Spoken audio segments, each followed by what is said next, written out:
Alright people, supposedly this device is plugged into my car and then talks to this app, allows you to read error codes and figure out a lot of issues that might be going on with your car, especially if you have a check engine light. This device is by TOPDON and it's their CarPal, but is it any good? Well, let's find out. Alright, let's unbox this. Alright, got some documentation and here's the device itself. Let's open the app up here. Okay, and now we need to take this to the car and test it out. Okay, we are supposed to plug it in here. Looks like we got a green light on it, so that's good. Okay, we are back here in the app.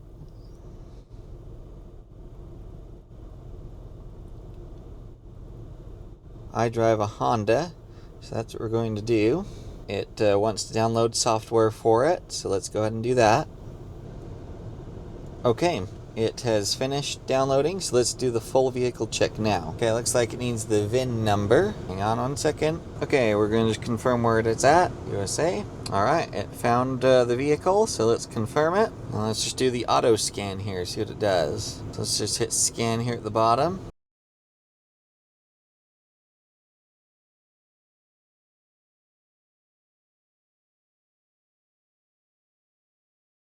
Okay, so my car is pretty old, so it doesn't have a ton of stuff available to scan. It does look like we have a fault here, so let's just tap on that and see if it tells us anything. So it looks like something is wrong with the left front seatbelt buckle switch. So maybe it can't detect if the seatbelt for the driver's side is fastened or not at this point. It does say it's a minor issue. So it's nice that you can show all the tests, or you can just show the ones that applied to your car. So let's just for fun come here and clear the DTCs.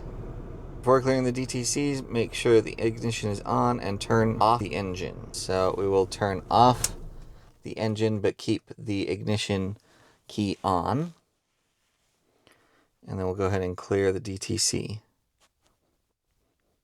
And there we go. We're 100% good to go. In my particular case, that was a minor issue, and so it did not trigger the check engine light, but it is possible that other things could trigger the check engine light, and this is a really easy way to test and see what's going on and see if it's a big issue or a minor issue or what's exactly is going on. If we go back to the main menu, let's see what live data is. Something I have noticed though with this is it takes a really long time to read.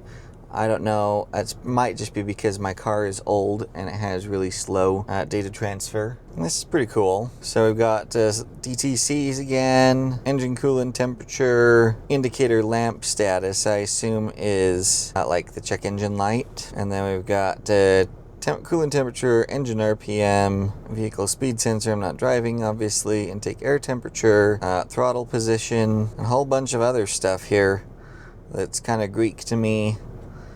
I don't do a bunch of stuff on my car, so, but pretty cool. Could be very handy for a variety of scenarios to be able to get that data. Go back here. Try the engine inspection. Looks like we're good. No error codes. Let's try the battery test, see what that is. Okay, so we're supposed to turn off the car. The car has been running for a while, so we'll go ahead and turn it off. You can see our voltage drop down, which is normal. Let's hit start testing and see what happens here.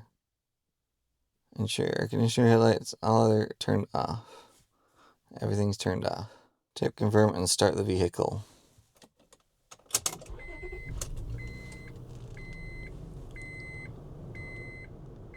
And there we go. You can see where the voltage sagged a little bit and then jumped up when the alternator kicked on. That's kind of handy. I like that. Heads-up display. So maybe this is for old cars like mine. If you want information about your car, it'll do a real-time reading. Let's let it load and see what happens. Yeah, it does respond. I'm stepping on the gas a little bit. You can see my RPMs are increasing. Now they've dropped down again. And I guess we could try driving a little bit, see if the mile per hour works. Yep, so if you want a HUD, heads-up display in an old car like mine that doesn't have it, this could be a good solution for you. Maintenance, let's just see what oil. I don't think this is going to do anything because, yeah, my car is too old. Yeah, it really takes a long time to read information from the car. Again, I don't know if that's just because my car is old and so it has very slow data transmitting speeds or what, but it takes its sweet time. I'm not waiting for this anymore. Let's try the smog check. And there we go. We passed all the systems. And then we've got performance test. 0 to 60 mile per hour performance test. And I guess you have to drive, and this will record what you're doing. I'll just step on the accelerator, but I'm trying to hold stuff and film stuff, so unique, cool. I'm not super excited about that necessarily, me personally.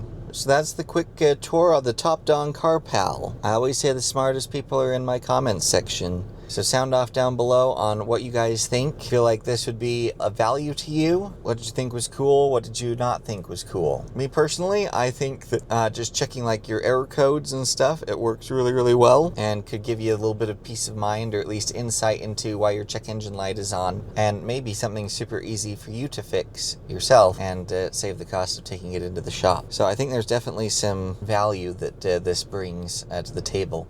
And the ease of use, where it talks to a smartphone app, I think is also very handy, and that way you don't have to scroll through all the error codes, all the line items, etc. that I've had to do on other machines that read the error codes from the car. For me, it seemed to be very sluggish. It took forever to read stuff and to bring up information, even things as simple as the HUD information. I think the snappiest test was the battery test. But I want to hear from you and hear your thoughts and opinions, and think this brings value to the table or not. I'll leave a link for it down in the description in case you want to learn more about it. Don't forget to like, subscribe, comment, and share, and we'll catch y'all next time.